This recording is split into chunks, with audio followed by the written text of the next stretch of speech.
Paramashivoham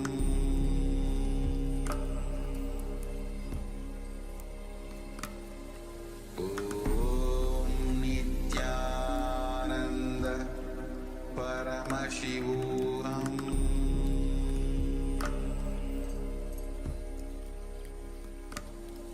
Om Nithyananda Paramashivoham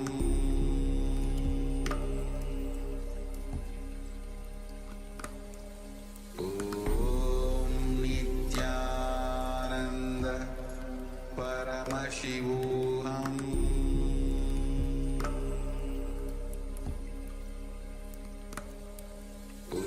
Om Nithyananda Paramashivoham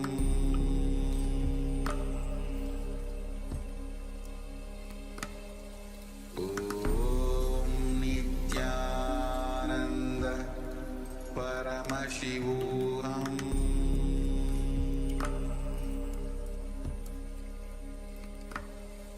Om Nithyananda Paramashivoham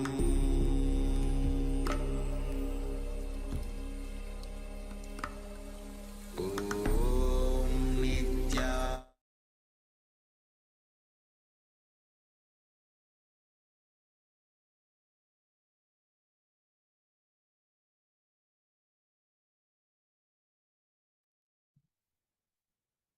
Yes. Now you can open your eyes.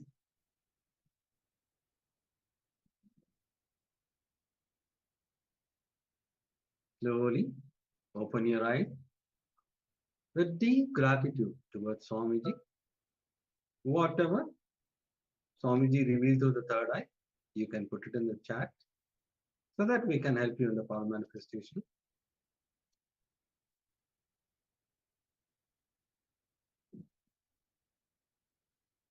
Yes, I request all the participants to participate in the power manifestation. Yes, Mama Maha, please go ahead and tell whatever has been revealed to you. You can put it in the chat, Ma. Vidyarupanaya, can please switch on your camera. Ma Cuisine Weng, please switch on your camera.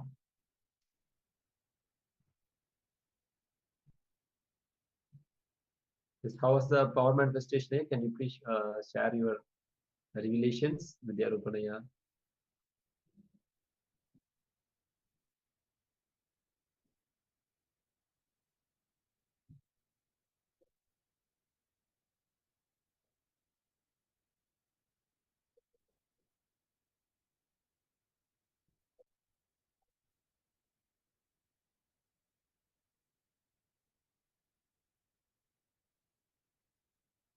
Ma Cuisine Weng, please switch on your camera.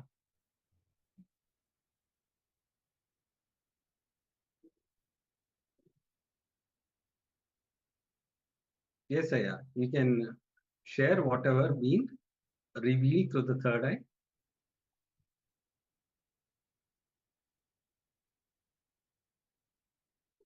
Okay, let's see.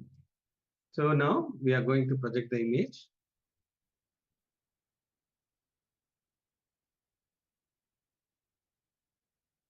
Yes, you can see two kids are playing in a lake in the boat. If you have seen water or the kids playing, you can put it in the chat. Or if you have seen the boat or blue color or brown color, whatever it may be, you can put it in the chat. How many of them are feeling that you have seen this image during the power manifestation, or what are the objects described in the picture? Any one of the objects, if you have seen this, please go ahead and share your revelations here.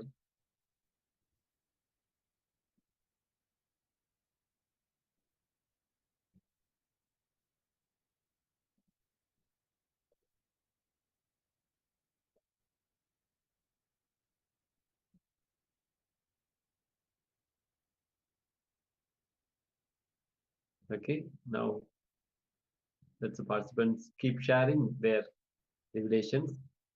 We'll move on to the next round of the power manifestation. Yes, now let's enter into the second round of power manifestation. I request all the participants to sit straight with your head, neck, and spine in a straight line. Close your eyes, blindfold yourself, and chant the Mahavakya intensely. Enter into the space of oneness. Remember Swamiji through the third eye, and whatever Swamiji reveals through the third eye, request Swamiji to reveal through the third eye whatever is being projected. Be in that oneness space. Physically, your two eyes should be closed. I can see still some of them have not closed their eyes. Physical eyes you need to close, and you have to see through the third eye. Please close your eyes with a piece of cloth. If you don't have an eye band, you can use a piece of a cloth and tie your eyes so that nothing is seen through the third eye. To the two eyes, you are supposed to see only through the third eye.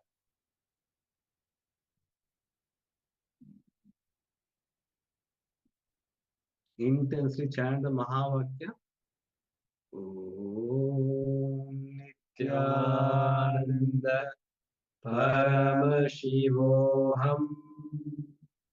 Om Nithyananda Paramashivoham. Om Nithyananda Paramashivoham. Be in that space of oneness. Yes, project the image. Let's enter into the power manifestation. Om Nithyananda Paramashivoham.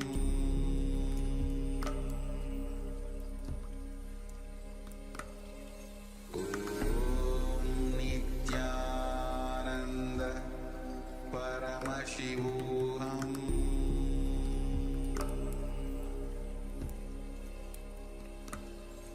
Om Nithyananda Paramashivoham. Om Nithyananda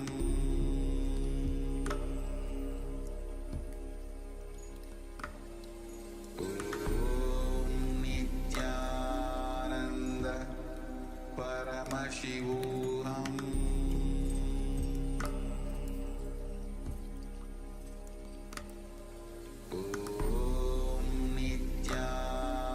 Nithyananda Paramashivoham. Om Nithyananda Paramashivoham.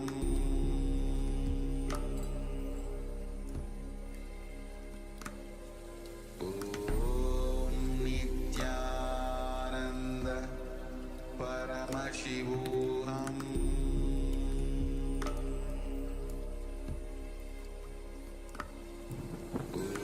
Om Nithyananda Paramashivoham. Om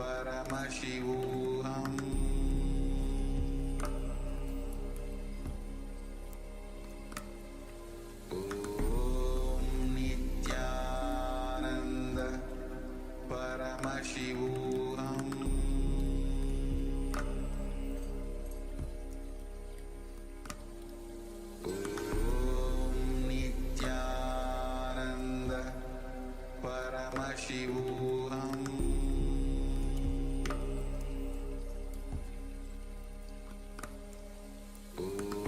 Om Nithyananda Paramashivoham.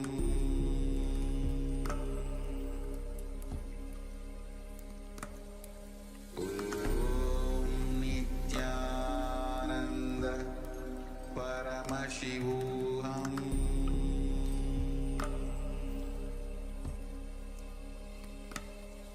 Om Nithyananda Paramashivoham.